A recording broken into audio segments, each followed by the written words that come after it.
Bom dia, eu sou a Viviane e estreando o bloco Entre e Decore hoje, trazendo várias dicas sobre decoração, estamos conversando com a arquiteta Sueli de Paula. Sueli, você já trabalha há mais de 18 anos no ramo de arquitetura e decoração e a gente já ficou sabendo que você trabalha com bastantes projetos de reforma. O que te levou a trabalhar nessa área? Oi, bom dia. Bom dia. Bem, além da procura, porque a procura é muito grande pela reforma, tá? E para mim, a reforma tornou-se um desafio. Por quê? Porque você trabalha com limitações, né? A limitação tanto na área estrutural, por quê? Porque você já tem aquela estrutura e você não pode modificá-la. E também você trabalha com as paredes que você também não pode removê-las. É uma forma de reaproveitar o espaço. Isso, então você tem que aproveitar o que está ali, tentar adaptar o projeto com aquela estrutura. Certo. E, ao mesmo tempo, essa estrutura e essas paredes que você vai permanecer, o que acontece? Elas acabam sendo uma coisa viável, boa para o seu projeto. Por quê? Pelo tempo da execução, porque já tem muita coisa que já está pronto, entendeu? Certo. E pelo custo. Então, quer dizer, o que acontece? O custo da obra se torna mais viável. Sueli, quais são os benefícios de uma reforma hoje? Bem, a palavra-chave para a conduta assim, de uma reforma, o que eu acho é o planejamento. Você tem que ter esse planejamento. Para quê? Para que a sua reforma não exceda nem no custo e nem no tempo. O que seria esse tempo? Porque às vezes uma reforma, um exemplo, de uma residência ou de um apartamento, às vezes o cliente está morando no local. Certo. Entendeu? Então você tem que fazer um cronograma, entendeu? E segui-lo. Por quê? Porque para o desconforto do cliente. E quando é uma obra comercial, o que acontece? Muitas vezes ela está em funcionamento e você está reformando.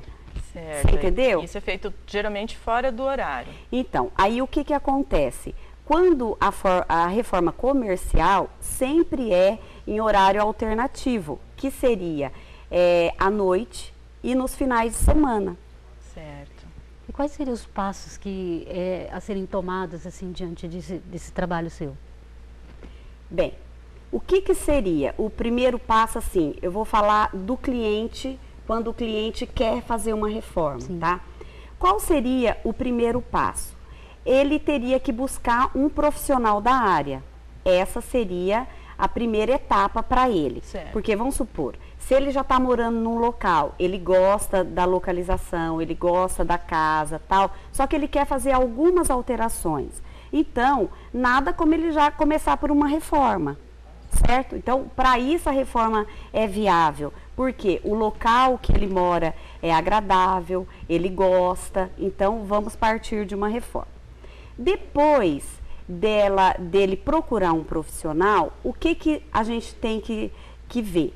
Nós temos que, o cliente, ele tem que ser assim, honesto com o arquiteto. Ele não pode alterar o projeto depois do andamento, né? Sim, também, mas o que eu digo de ser assim, honesto no sentido assim, ele tem que dizer realmente o que ele quer e o quanto ele pode gastar. Mais importante. É o mais importante. Por quê?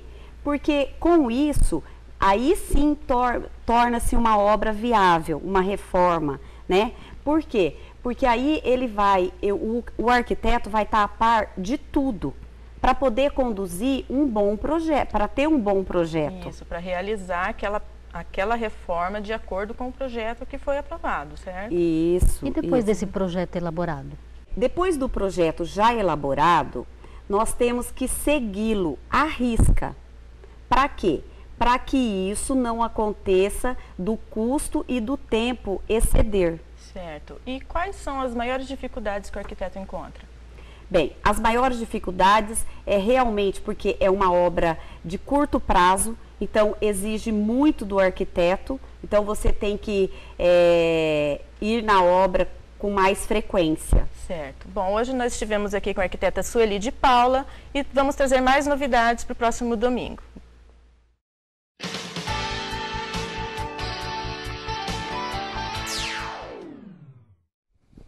para o nosso Momento Secov de hoje, eu recebo nos nossos estúdios Rosalmir Moreira, diretor de desenvolvimento urbano do Secov. Rosalmir, você foi, em 2008, presidente da Coab.